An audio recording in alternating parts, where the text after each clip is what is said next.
Yo, what's going on, everybody? It is Straight Outta Boston here, aka the King of Boston. Today we're back for episode 15 of the Portland Mavericks series, Turn Out of the Park Baseball 15, and today we are getting into the mid-season for the 2018 season, and so far we are off to a very fast start. 60 games in, we are playing 700 ball, 42 and 18. Definitely the best start we've ever had with this team, and we have the best record in the bigs. We are 11 games up on the division, which once again is sort of a mild, or just puddled with crap. Sort of how the NL West has been these last couple of years. But anyway, we've just been playing really well. And I haven't been, I really sped through the first 60 games, so I haven't paid too close attention to how the team has done. We have battled through some injuries. Addison Russell is just getting back. He was on the 15-day DL for the minimum time. He only missed 2 weeks with knee tendonitis, but he's going to be back. We have had a couple of other injuries. I haven't been too quick to replace a lot of the guys just because they've been sort of minor injuries. And we got Setsalani back, which helped the Piscotty injury sort of not be too major, but he went down after playing a solid first 35 games or so. He went down for, I think, 4 weeks. He tore some ankle ligaments. It's pretty bad. She's been out for about a month now. And we also had Andrew Lambo out for a while, but he is back. And no, he's not. No, yeah, Lambo's still in the DL. What am I saying? So yeah. Anyway, that's pretty much how the team has done so far in terms of injuries. What am I even saying? I've been hesitant to call up guys like Mountcastle. I think Chavis has, like, the OSA ratings have, you look at the OSA ratings, we have a couple guys who look like they might be ready to get called up. Rodon, Mountcastle, Chavis, all with that extra half star, even Jeffrey De Aza. And Rodon, where did he go? He's 25 now, and he's probably getting close to Major League ready. He's probably the most Major League ready out of any of our prospects. Problem is, we have had yet another good season of starting pitching from our team. Strasburg and Moore leading the way as usual. Wheeler, Barnes, and Renato have all been pretty good behind them. Out of the bullpen, I guess is maybe we could see one of those guys used, but our bullpen's been pretty good so far. Axford has been really good as our closer, which is nice to see. I was very hesitant about him at the start of the year, and we certainly, it looks like we could use a new setup guy or something. We've struggled a little bit in that role specifically, and I don't really care too much about having a setup guy. I'd rather just go based on matchups and stuff like that and who's hot, and sort of do a bullpen by committee. So we'll see how this works out. But lineup wise, and I don't want to get too much into this, we'll just do sort of a quick brush through. Russell's been really good. Cicchini's hit well again, which is a little bit surprising. Peterson's rebounded. Russell Herrera is giving us not more than I expected, but I guess I just never really think of this guy as any good. He's been pretty good for us so far. And we've sort of just gotten solid performance. Sanchez has been okay. Not hitting for the power that he did last year, but still walking a lot. Actually, oh no, that's Rendon. What am I talking about? Actually, Sanchez is the opposite. He's not walking a lot, but he is hitting for the power that he hit for last year. Rendon's the opposite of that. He's sort of become or his ISO is only, what, 1 something. I don't want to get too far into it. So anyway, all right, let's get into the first year player drafts coming up. We'll have to skip out a couple of days here, and I think Piscotty will be back for maybe this last game of this series. Yep, and we win the first 2 games, so that's good. We'll get oops, we're gonna have to send down Paguero, I think. And yeah, I haven't called up. I would have probably called up Mountcastle, or probably Mountcastle, had I not already used up one of his options. I just want to be really careful with those options. It is something to sort of be careful with. And if Russell had been out from for more than 2 weeks, I probably would have gone to Mountcastle. But it was just 2 weeks. I decided, instead of giving Mountcastle a cup of coffee, sort of at the major league level, and using up one of his options, I'd rather just sort of wait for now. And if Russell goes out for 3 months, then I'll probably go towards or look towards one of our young guys. But 2 weeks I thought wasn't worth using up a minor league option on one of those guys, just especially considering that we had to do it last year. So anyway, all right, let's get into the first year player draft. And I haven't taken a look at this draft class, but looks like it is I mean, having the 34th pick is bad, and I always sort of say, well, the draft classes get worse as the years go on. Well, it's just partially because we keep picking later, although I think this guy looks like he's the obvious #1 choice. I think he was one of the higher rated Dombrowski guys, very highly rated on by the OSA ratings, and we have the budget to get him. So we're going to draft Tomas Ordonez to start, and he would be a hard sign, but at least it's not extremely hard or impossible. It's always the brighter side of things. Let's go back to the Dombrowski ratings. I don't think we're going to find any guys who are... I guess Ivan Diaz actually looks like he's higher rated by both. I wouldn't say highly, but he's highest. He's an impossible sign. So maybe we'll look elsewhere then. Is there anyone here that Dombrowski sort of likes? Pecky, this guy, Precky, and Bob Hull. So we'll go after Precky and Bob Hull then. And other than that, it's pretty much a crapshoot. Precky, he is an easy signing, so we'll draft and offer him the slot. And next one, Bob Hull. He's commanding. Not sure if that's worth it. I think I'd rather go after Ivan Diaz, even though it's gonna take a lot to get him. So his demand is 3.2. We'd probably have to give him most of that for, well, I don't know. Maybe maybe none of those guys are worth it. I don't know. Who's our scouting director? I think Al Wood. Well, can't say. I guess if we go back to the OOTP ratings, he looks like Al Wood's high up there. Or is he? Maybe not. Wait, what the hell? Oh, I don't know. Alwood wasn't popping up, but that's weird. Oh, because I'm only looking at batters. That's a problem. Yeah, so I guess we'll go after Alwood. We'll draft and offer him the slot. He's a normal signing, so we should be able to get him. Surprised that our scouting director made that suggestion. Hull and Diaz are still there. So I guess we'll take a risk on Diaz then. See if we can get him. Not going to be surprised if we don't, but could be worth a shot. And skip ahead. This is the 5th round. Lane. Oh, he's a middle reliever. Probably not worth it. And let's look at Dombrowski. See like anyone left? Not really. Alright, so we'll just complete the draft then. I don't care too much about these picks after really everyone of substance is gone. Although you do oftentimes see those later, I mean, it's a total crapshoot unless you have a scouting director that really eyes some talent or something. But you do sometimes see some of those low picks turn into pretty good players in this game. But I just think it's such a crapshoot. We probably have a better chance just letting the computer draft it. All right, Ivan Diaz. So he wanted 3.2. We have 4. So I'm gonna literally offer him the 4.375 we have left. 023. And just see if he takes it. And then Kemp, we didn't draft him, and he's terrible. So, all right. And I'm gonna keep simulating here until we get probably to the All-Star break. Ooh. Okay, that's fine. All right. So yeah, we'll be back. Wow. So this is probably the first time that I've ever actually gotten a guy who was an impossible sign to actually sign with us, and we had to throw a lot of money at the guy, but Diaz signed. So that's pretty cool. I didn't think that was gonna happen. I hope we have enough money to meet the demands of Wood. Okay. Alright, so we are at almost, yeah, we actually basically are at the All-Star break, and a couple pieces of information. First, we got everyone to sign, all of our draftees to sign, or the ones that we wanted, at least the ones that we drafted or that I drafted. Which the only reason I make that an important point is because I think that's the 2nd year in a row it's happened, and before that I don't think I had ever done it in this series. So I'm getting better at drafting, I think. Also, Jock Peterson hurt again.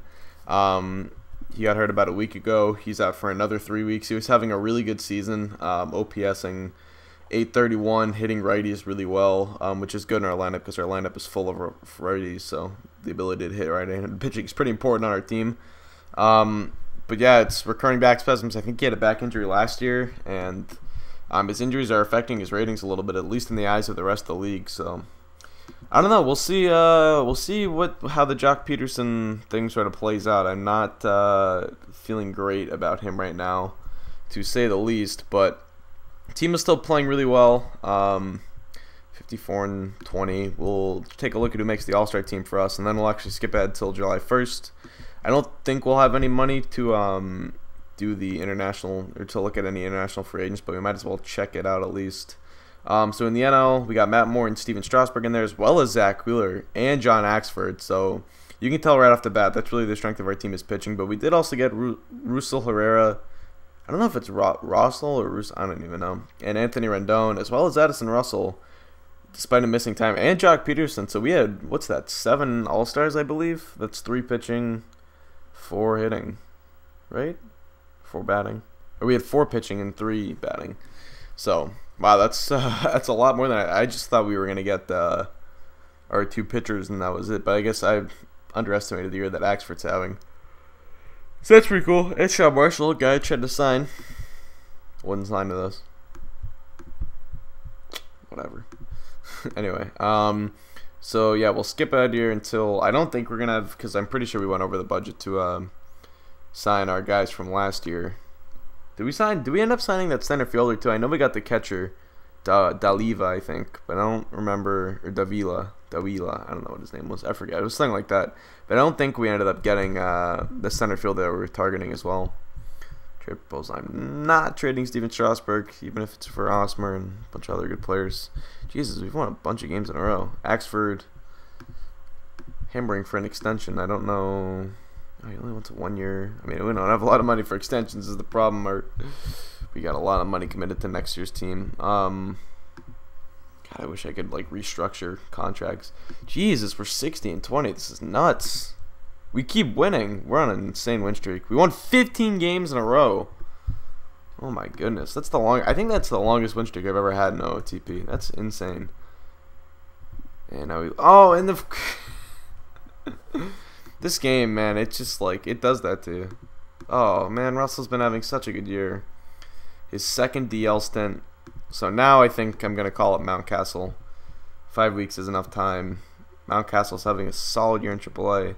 Herrera can play he can play all 3 infield positions. So if Chavez is having a better year in AAA, I don't know, this is tough. He's doing a lot of it against left-handed pitching.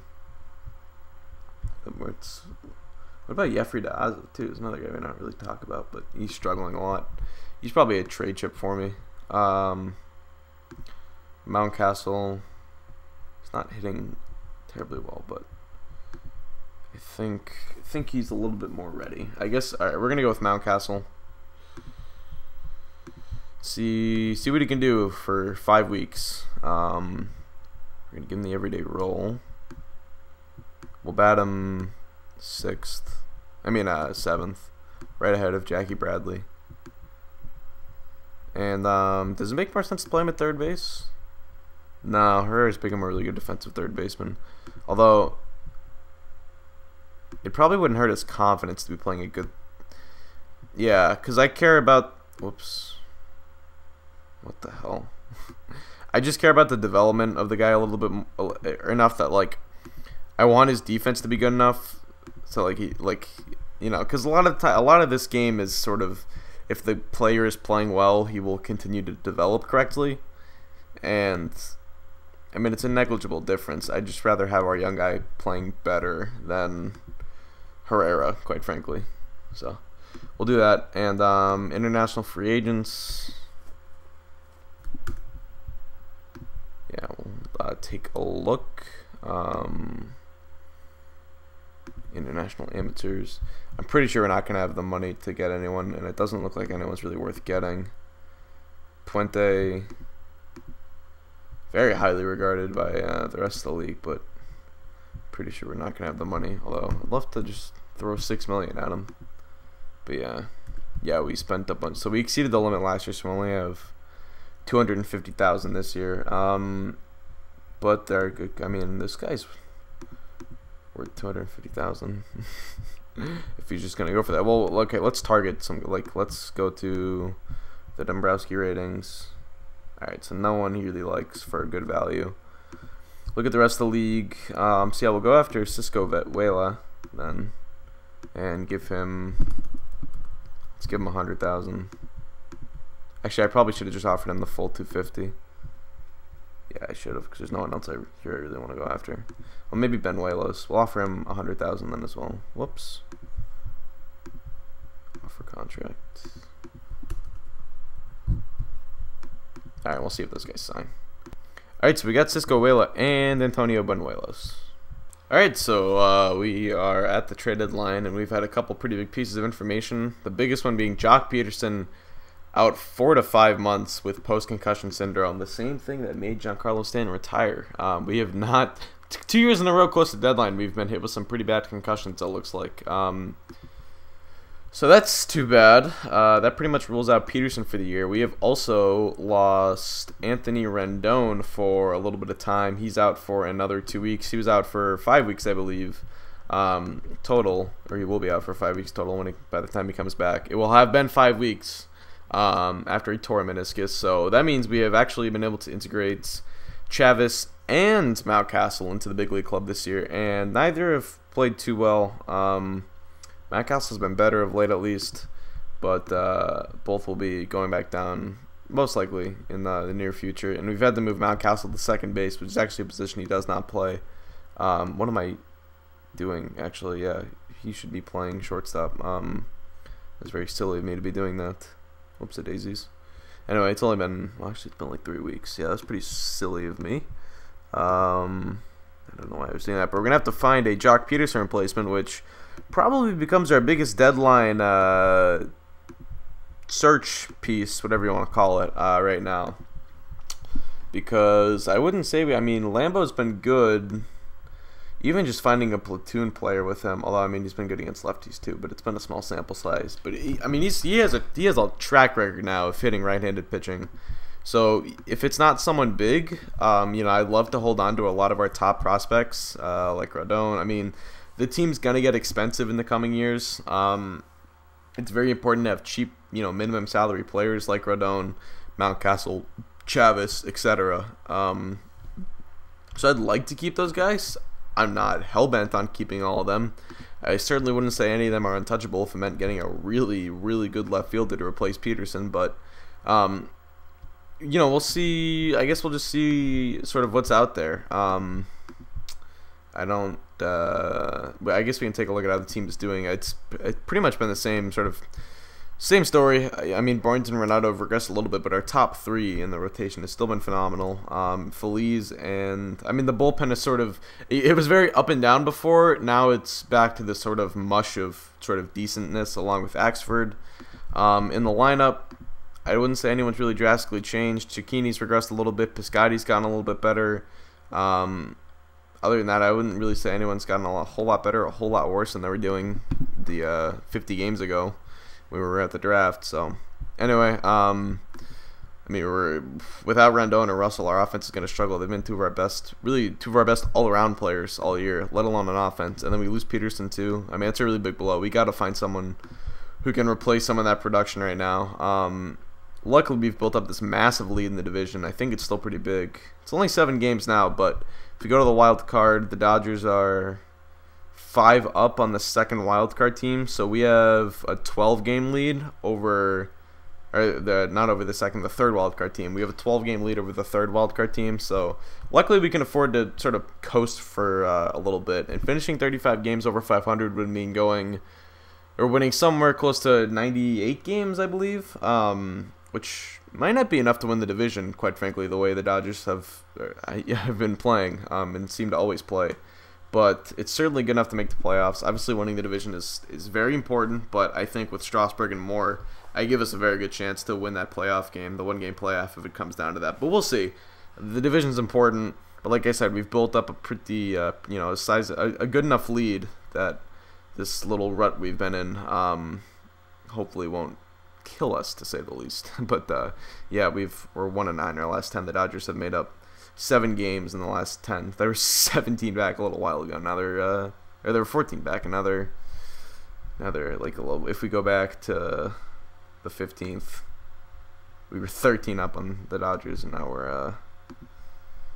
we are only 7. So, all right, we got to find a bat, and we have a lot of options, I would say. We can go to. We don't have a lot of money. Is the problem.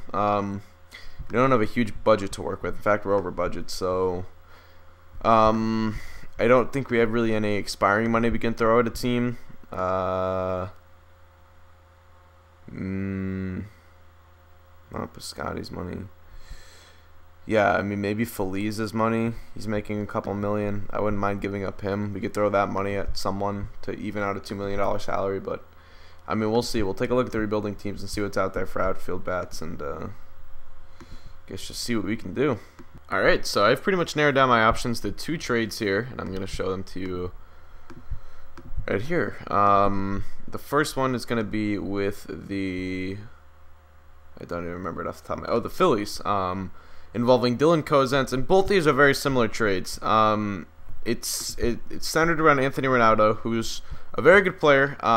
One is making a little bit of money, who's going to make a lot more money next year to be our 5th starter, which we don't really need.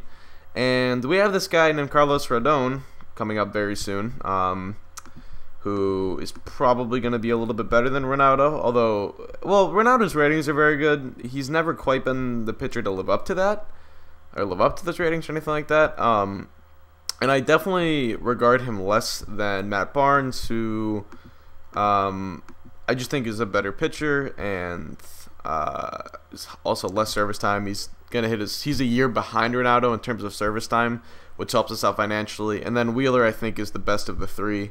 Now he's a year ahead of Ronaldo in terms of service time, and he's gonna be a free agent at the end, maybe at the end of this year, I think.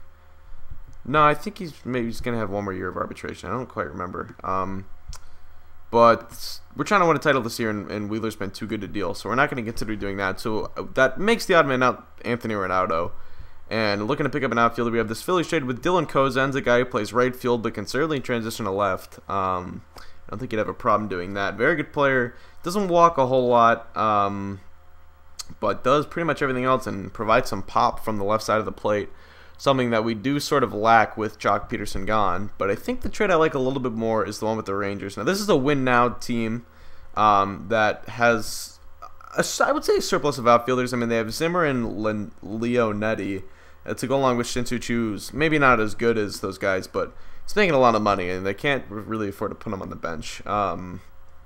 So Nick Williams is another lefty, more of a top-of-the-lineup type of guy than a middle-of-the-lineup guy, but he does a lot of things well at the plate. Sort of reminds me of Stephen Piscotty. He's got a lot of these green ratings. Doesn't have overwhelming pop, but has average home run power, which, as you can see in recent years, he's hit 20 in a couple years, which is pretty solid in my book. He was a 7-win player a couple years ago. Plays a pretty solid left field. He just does a lot of things pretty well, and he's got speed. And I don't remember where Cozens is. I know he's a little bit.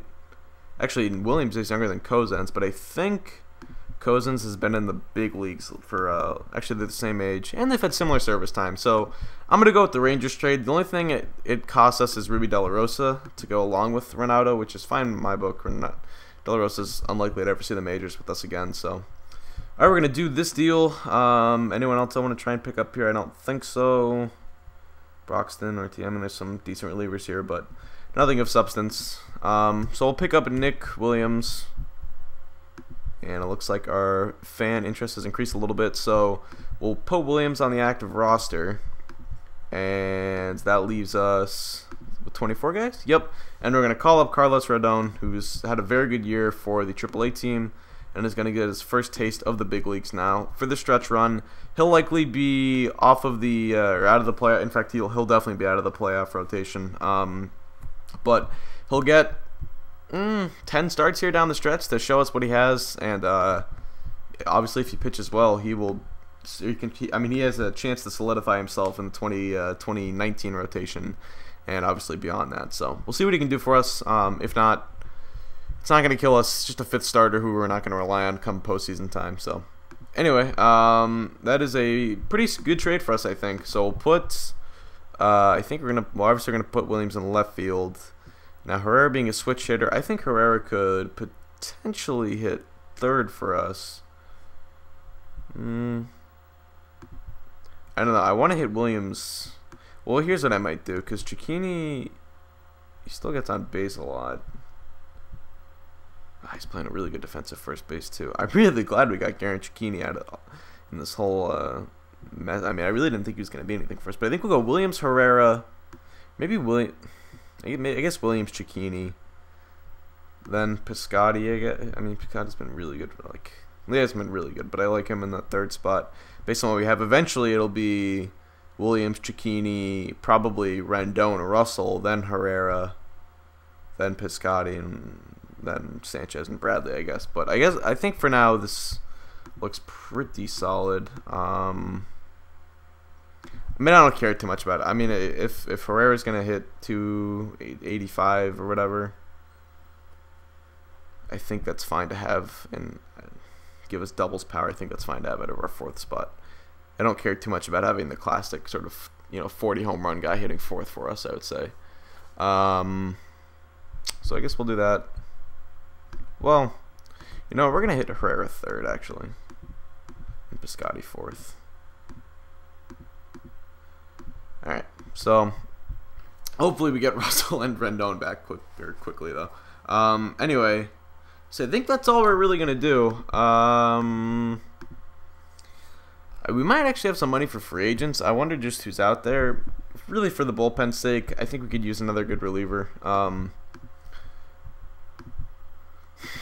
I mean, just another guy who I can sort of trust with the eighth inning, because I really don't know who I would go as an eighth inning man right now if I was playing a playoff game. And we do have money for free agents, so I mean, it makes sense to spend if we have it, considering this money's not going anywhere else for us. Tyson Ross, wow. So he, was not good for Boston last year. That's surprising. And just never got picked up. That's really surprising. We're looking at all players. Yeah, Cone, Cahill, everything. Ooh, because Jordy Mercer's been sort of a nothing guy for us this year. I'd rather have Cabrera and his speed off the bench, especially when it comes to the playoffs. But other than that, there's not anyone here I really see that I think is going to be a big improvement for us out of the pen. We'll take. Oh, who is this guy? Kroll? Huh. Just sitting around out here. Let's look at Dombrowski's ratings. But I don't think Dombrowski, maybe Paulino. I don't think he's going to be anything for us, though. At least not more than what we have. So I guess we'll leave it be.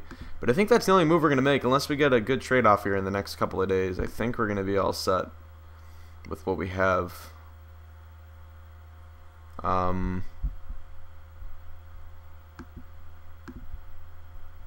I just don't see us needing anything else, really. I mean, when we get Russell and Rendon back, I think our offense is going to really kick off and hopefully get us. I mean, we've won a couple games now. I think we're 3 now we're 4-1 in our last 5, I believe. Ooh, Russell's out for. Okay, it's only another 4 days. That's fine.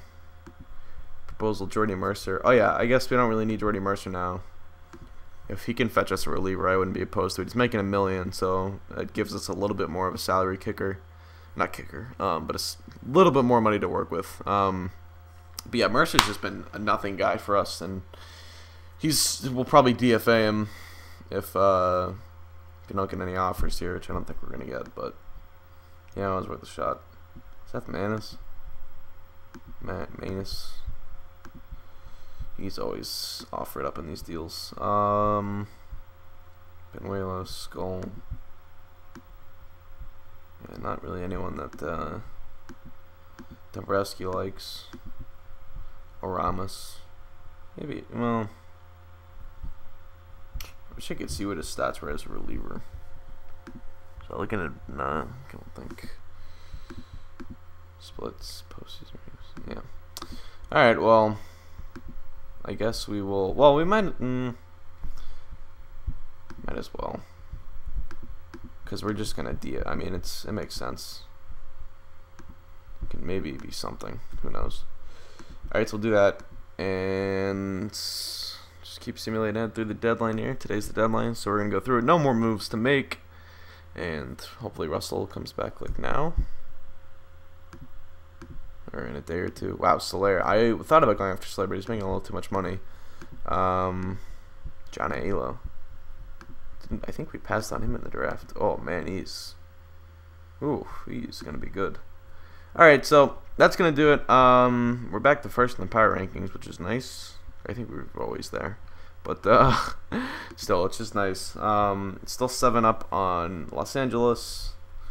Hopefully we stay that way. The Expos, that'd be a fun World Series. Expos Mavericks, they have turned into a pretty good team. Definitely the offense for them. Yeah, definitely the offense. All right, so that's gonna do it. I feel like we didn't do a lot in this episode, but the one trade we did make was pretty darn big, getting Nick Williams. So anyway, that's gonna do it, guys. Thanks for watching. Hope you did enjoy, and I'll see you guys either in the playoffs or the stretch run or whatever. I'm out. Peace.